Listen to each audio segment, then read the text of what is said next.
So knee osteoarthritis, also known as knee OA, and we see some similarities in the hip OA in terms of its progressive nature.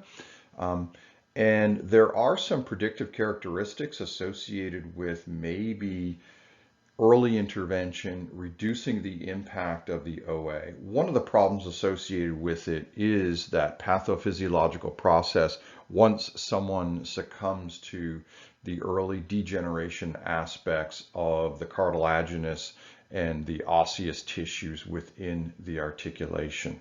So we can use locomotion analysis as a potential indicator of progression throughout the course of an intervention, but also maybe for some early stage prediction and therefore earlier stage intervention pre knee OA, which could then result in a decrease in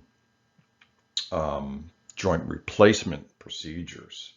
So classically in the lower extremity issues, when someone's experiencing pain, there's obviously going to be some obvious differences in some of these characteristics, but we may not be able to see some of them in the early stages. So as we see here, we can see a decrease in symmetry, especially if they're afflicted only on that one side.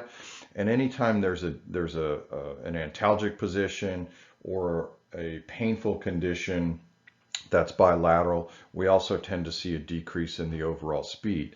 But even prior to the pain experience, a decrease in speed is also indicative of the potential pathological conditions associated with just the healthy lifestyle and the prediction of a decline in functional capacity as people age. As a result of changes in foot mechanics, that could be a precursor to influencing the stress loads that occur in the tibiofemoral joint. So if we can evaluate and determine that earlier on, could be a result of using some inserts or potentially some stretching, strengthening exercises to better facilitate appropriate mechanics during locomotion.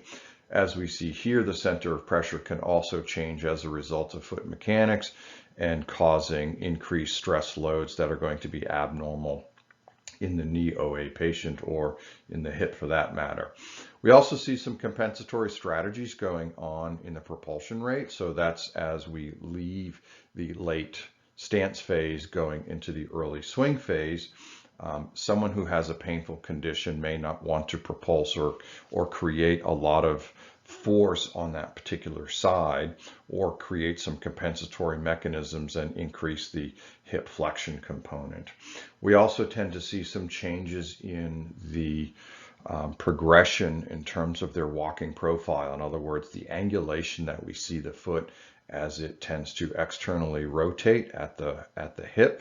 So we see an increase around that Z-axis as it's projecting outwards, and then also in the circumduction effect, where they may not want to be able to flex the knee as they're going through that swing phase, and they're going to create more of a hip strategy.